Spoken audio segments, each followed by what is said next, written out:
uNkulunkulu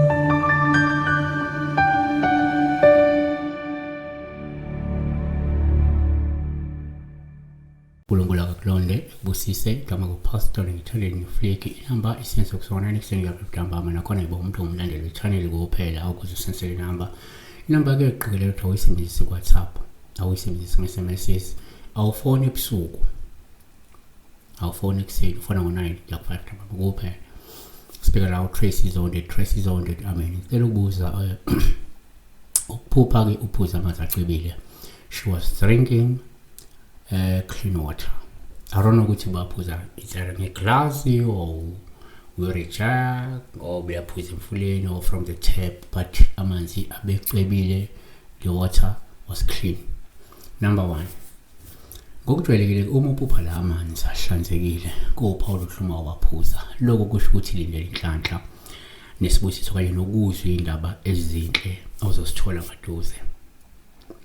Izaga 25 verse 25 njengamanzi aqondayo emphefumulweni owomileyo unjalo umbiko omuhle ovela ezweni elikude.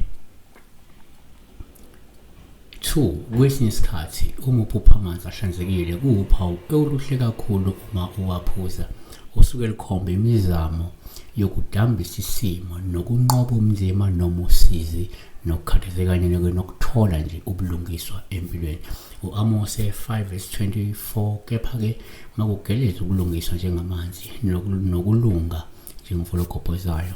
3 ngokwenkolo uma uphuza amanzi uma uphupha amanzi kuwuphawu lokuhluma waphuza lukhomba la ukuthi kungenzeka usanda kwamukela insindiso noma umuntu owamukela insindiso nophila ngezwi likaNkulunkulu. Ngoka Johani 4 verse 13 waphendula uJesu wathi ke ilowo nalowo ophuza lawo manzi uyakubuye akayikubuye ome. Kanti isambulo 21 verse 6 owomileyo ngiyakumphuzisa ngesihle emthonjeni wamanzi okuphila.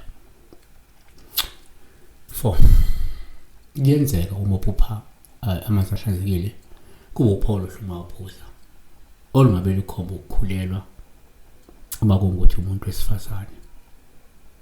So besibheka la manzi ukuphuza amanzi amahle inhlanhla leyo sibusiso leso indaba ezinhle lezo ezizayo kuwena nokunye. Stay blessed.